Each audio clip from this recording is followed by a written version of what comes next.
शीतला सप्तमी का देवी मैया को न्योता भेजने वाला सोहर गीत कैसे लगेगा कमेंट बताना, भरपूर सपोर्ट करना, प्यार आशीर्वाद दुलार भर भर के देना दोस्तों हमारे इस गीत पर, और ज़्यादा से ज़्यादा वीडियो को शेयर करना। आप लोग इस समय सब्सक्राइब नहीं कर रहे हैं तो प्लीज़ अपनी बहन का सपोर्ट कीजिए। आपका थोड़ा सा सपोर्ट हमारा हौसला बढ़ाता है, तो आप लोग सपोर्ट करेंगे तभी हमारा हौसला बढ़ेगा। शीतला सप्तमी की ढेर सारी शुभकामनाएं हमारी सभी बहनों को। धन्यवाद दोस्तों।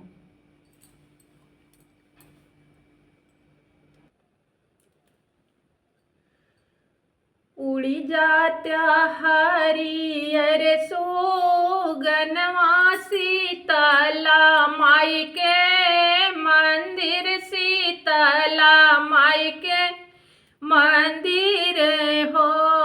सुगना मंदिर में बैठी शीतला मैया नेवता दे आवऊ, नेवता दे आवऊ हो। सुगना मंदिर में बैठी शीतला मैया नेवता दे आवऊ, नेवता दे आवऊ हो। आई गए सावन महीनवा सप्तमी शुभ दिनवा, सप्तमी शुभ दिनवा हो। मैया सब सखी करी है पूजनवा, पूजनवा तोहका भावई, पूजनवा तोहका भावई हो। मैया सब सखी करी है पूजनवा, पूजनवा तोहका भावई, पूजनवा तोहका भावई हो। माई लागी बसी औरायऊ हालुआ से पुड़ियायऊ, हालुआ से पुड़ियाऊ हो। मैया आंगना में भोगवाला गावऊ त सब काया सीसऊ, त सब काया सीसऊ हो। मैया लैके आवऊ आपन लस करिया त भक्त के आशीषऊ, त भारी मुखया शीसऊ हो।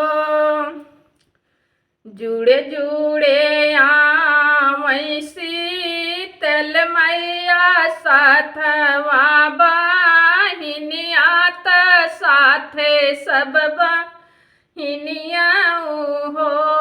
मैया साझावई की आवई सब छोहरिया, देखत नीक लागई बहुत नीक लागई हो।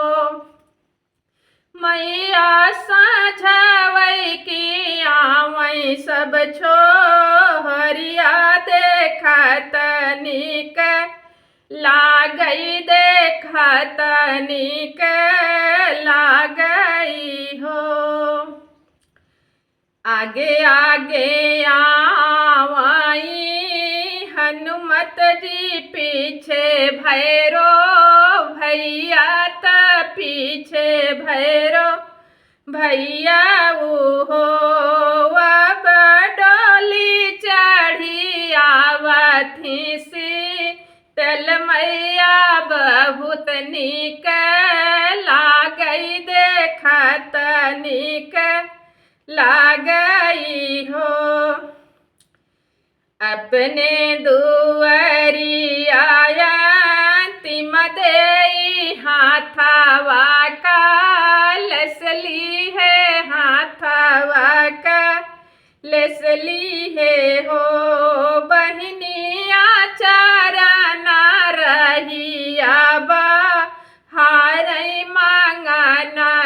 कुछु मांगई मांगन कुछु मांगई हो बहनिया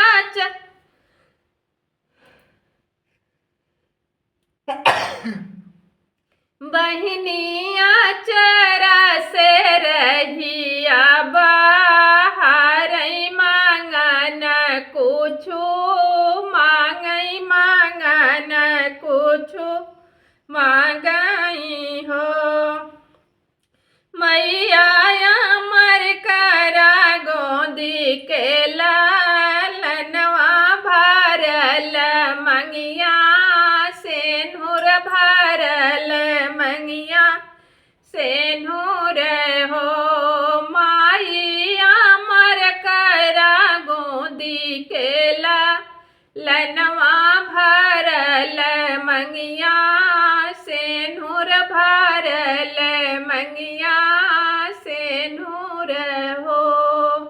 बोलो शीतला मैया की जय। दोस्तों हमारा एक गीत आप लोगों को कैसे लगा कमेंट में बताना, भरपूर सपोर्ट करना, प्यार आशीर्वाद दुलार भर भर के देना दोस्तों। धन्यवाद।